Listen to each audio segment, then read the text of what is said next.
Coming up on Sunday, WWE Survivor Series. Join me right now to talk about the event and everything else going on in the company. WWE SmackDown superstar Jeff Hardy. So how's everything going lately, Jeff? Good, man. Good. Now, last week when we saw you on TV, you had a little bit of an edge to you. Do you think this is somewhat of a kind of a rebirth of yourself out there?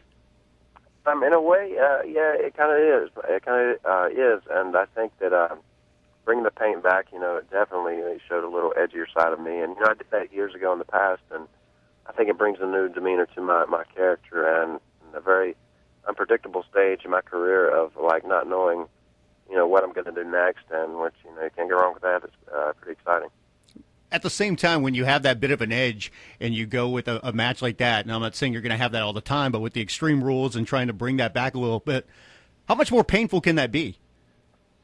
What naturally, yeah, it's different from regular match. Naturally, there's more risk involved and whatever. But honestly, that's been my comfort zone, throughout my career. And in my opinion, I think I can go out there when I do have utensils like ladders and chairs and whatever. I can have a much better match. But at the same time, like you said, there is more risk involved, and it can be harder on your body.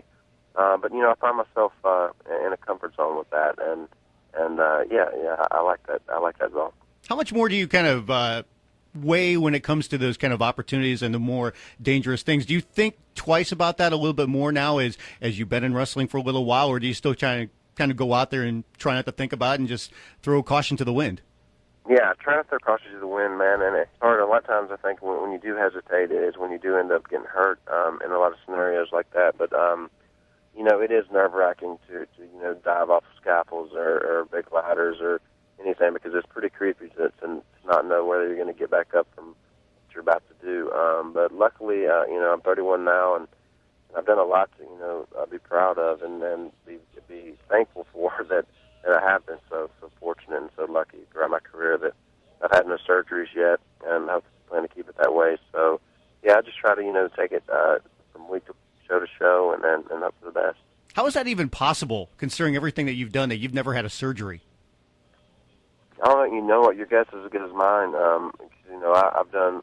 My brother's already had his knee done and his elbow scoped. And a lot of guys. I mean, at younger ages than I am, have had loads of surgeries, and I just I blame that on luck pretty much. I've been lucky and fortunate, and hopefully I keep it that way. I'm assuming there's a bit of a competitive nature between yourself and your brother, Matt. So has he teased you yet about becoming the singles world champion before you?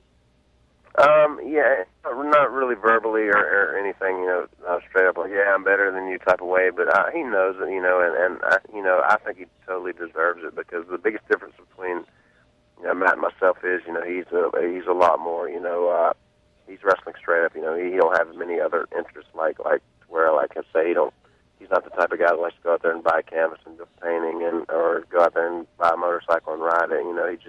He's pretty much straightforward when it comes to wrestling, to where I have those other interests, and that's kind of distracted me in the past. But now I'm at a point in my career where I kind of have to be committed to WWE and doing my job, because I don't have time to do those other things. And with this new character, not exactly a new character, but this new edge, as you said.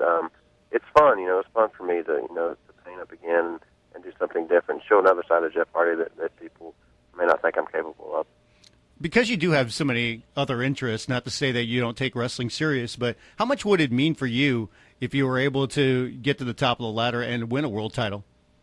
It'd mean the world. I mean, definitely, because, from our childhood, that's always been a dream to become the world champion. And I've had a lot of titles, in the past, and ultimately to complete the collection, it'd be great before it's all said and done, before I'm done, in the ring, it'd be great to say that I have been WWE champion. Hopefully, I'm on the verge. I've came close so many times, but it's an interesting story, and I think that's why, a lot of people are attached to it, and they want to see me, succeed in that light.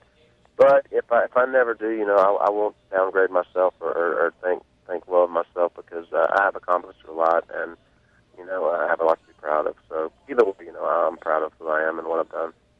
What were your thoughts about WWE putting that in the story, where they talk about how you come so close but just can't seem to get over the hump? It's fine with me. I think it's drive and push and motivation, especially with some of the things you saw.